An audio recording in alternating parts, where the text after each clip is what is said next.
Hello everybody, Vanessa here with another story from the wonderful Leighton House, and this is about the painting Orpheus and Eurydice. Orpheus was a relative of the sun god Apollo, and even though he was just a human being, he had incredible powers of music, just like Apollo did. He could sing and play the lyre so beautifully that wild animals would come to him. They even said he could make the stones dance around. But his heart was broken because his wife Eurydice was dead.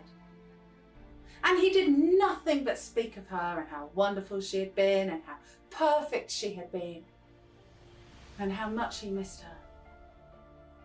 And for the first year, 2 years even, people were very patient, but sometimes people can't be patient forever.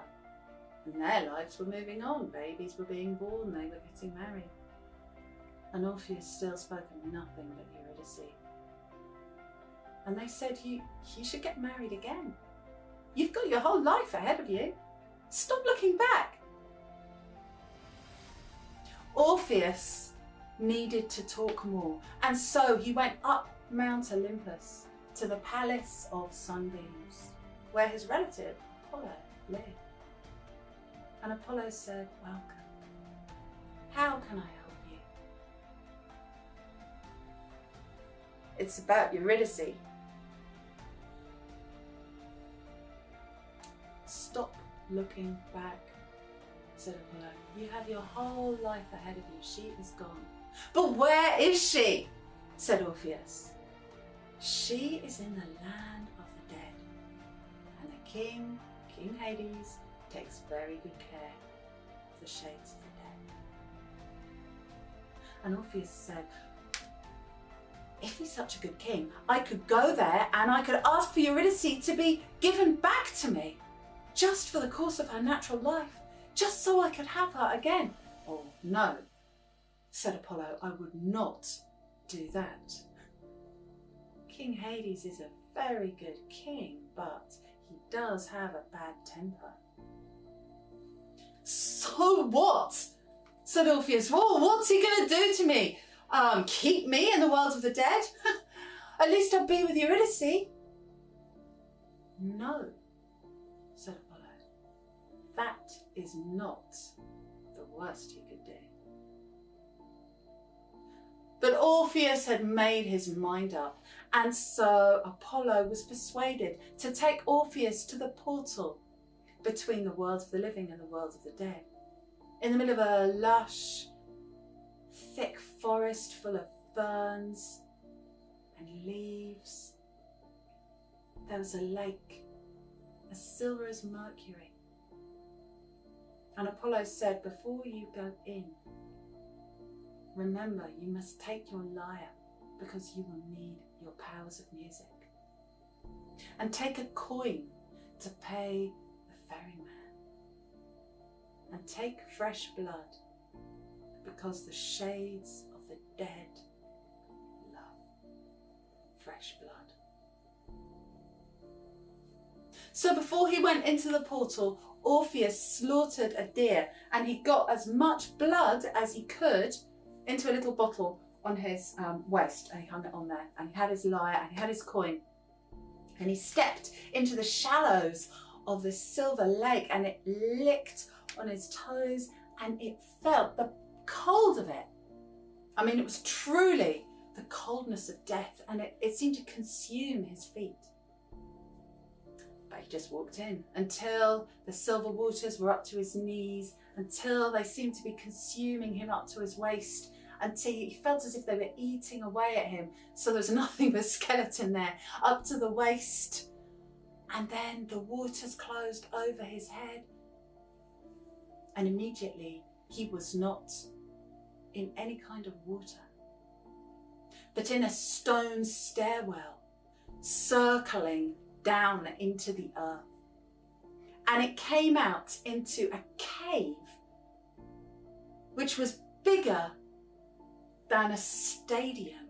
It was absolutely vast. And he was at the top part and he could see down, and at the bottom there was this great, wide, endless, huge, crashing river, the River Styx, which separates the world of the living from the world of the dead.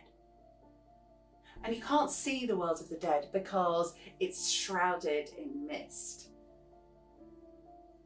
And there at the bottom on the rough water was a little boat, and he could see there was someone standing in it, and he thought that'll be the ferryman.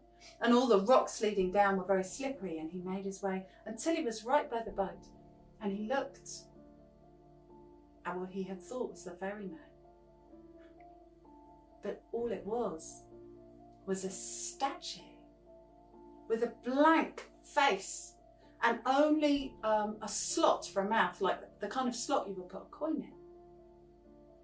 And of course he thought about his coin, and he got it out and he pushed it into the slot of the mouth, and it fell inside the statue, and a voice echoed around the whole cavern. Only the dead may cross.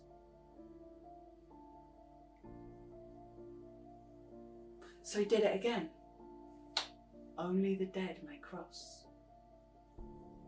And then he remembered his lyre, and he pulled it off and he started to play, and the boat started to move, and it carried him across through the membrane that separates the world of the living from the world of the dead. And now on the far side he could see this great wall and these huge gates as tall as the tallest tree you can imagine. And they were open into the greyness, the wetness, the marshy land of the dead. It was so misty you could hardly see anything. There was Cerberus, the three-headed dog, who stops people from leaving. He walked past, and all the shades, he could just about make them out. They were very indistinct, perhaps like a kind of jelly, or maybe a mist. And he got his bottle with the blood, and as he uncorked it, all the shades around, they smelled the blood, and they turned towards him. He tipped one single drop onto the floor, and all the shades came running over, and one of them licked up the blood, and as he did, colour and form just flooded through him, and suddenly he just looked like any man who you might see. And he said, "I love adventure. Take me with you to the land of the living." And Orpheus said, I can't. But tell me where the palace of King Hades is, and you can have this blood. So the shade told him, and took the blood and drank it. And Orpheus went in the direction that the shade had pointed, over a dank, boggy, wet hill. Lots of little streams, and there were bigger lakes of water as well, and wells that came up to the top like trees.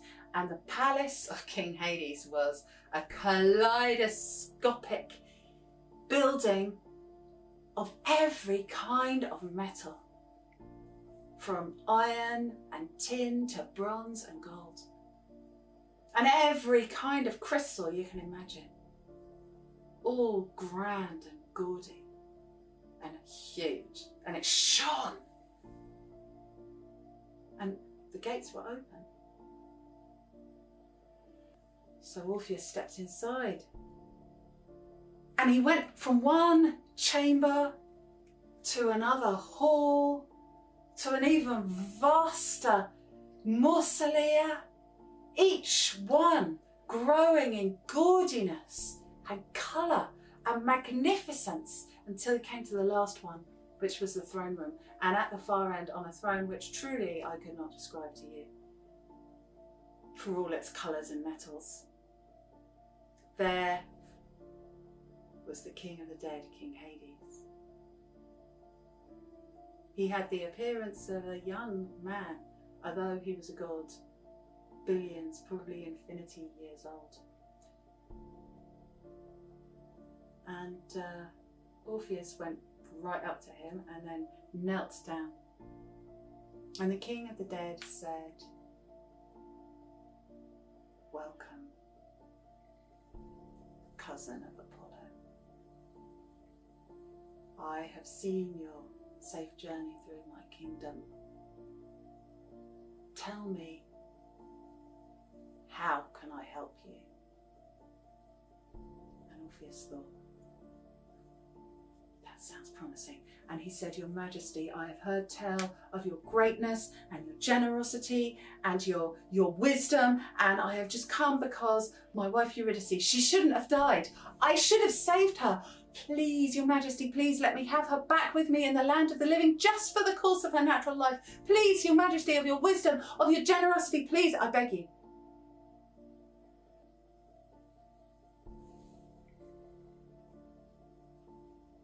And King Hades said,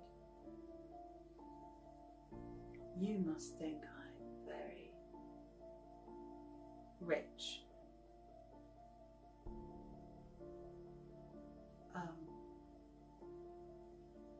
Yes," said Orpheus, "that you would come to my kingdom and just help yourself to my precious shades, that you would come to me to take of my treasure, the only treasure which means anything to me. Well, I do know you're Eurydice." And whatever it was he was going to say, he didn't say, because Orpheus remembered his lyre and he pulled it off and he started to play the saddest, most heartfelt song he could think of. And at the end of the song, he sneaked to look up and he saw the king of the dead was looking down and had tears running down his cheeks. When the song was over, the king said, "I too know what it means to have lost. All right, you may have her. Turn your back on me."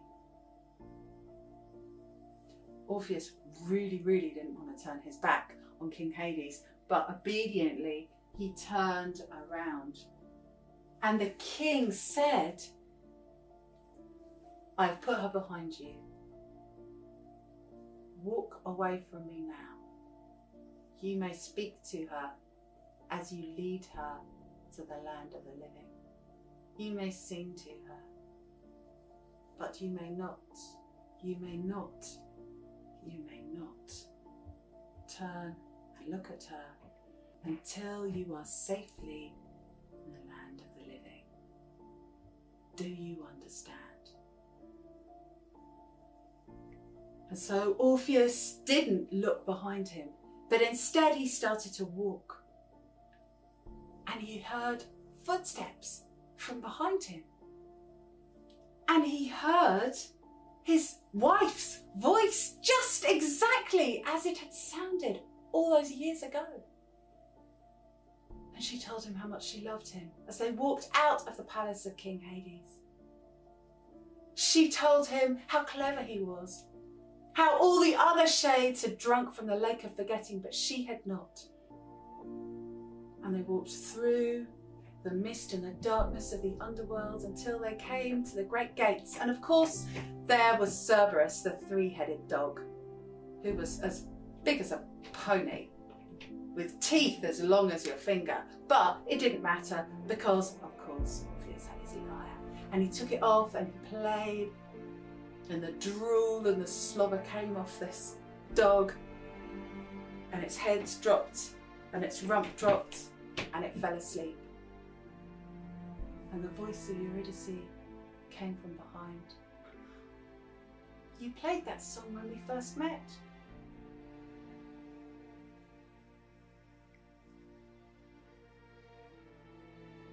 "No, I didn't," he said.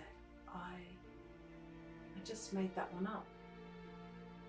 "Oh," said the voice of Eurydice. "It's so easy to forget things here. And he thought, forget when we first met? How could she do that? My Eurydice wouldn't forget anything. My Eurydice is perfect. It can't be her. It must be something else. And he thought, what is behind me? I won't look. He said, don't look. I shouldn't look. But what if it's not her? And he started to turn his head, and the voice, which sounded exactly like his wife's voice, said, what are you doing?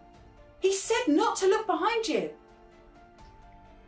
I'm not, he said. I'm just... There was a nothing behind him.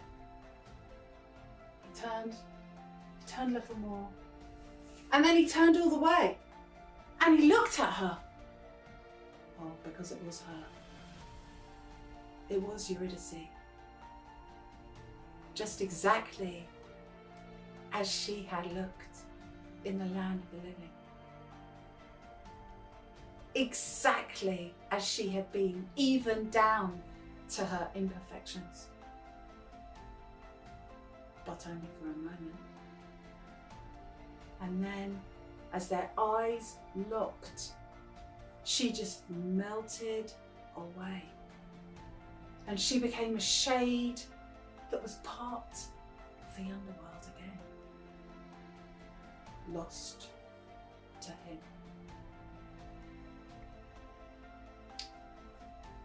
So she was lost to him, but King Hades and Queen Persephone did have mercy on him. And when he died, they reunited him with Eurydice. And in fact, they do say that Orpheus and Eurydice were changed into stars that fly around the cosmos forever, not just in the past, not just even now, but will always do so. Well, if you like that story and you'd like to know more about Leighton's Orpheus and Eurydice, check out the Leighton House website for our Create and Make activity sheets inspired by some of the most famous artworks in Leighton's beautiful home. And don't forget to let us know about your creations on social media so you can tag a Leighton House so that we can reshare your creativity. Thank you so much for watching.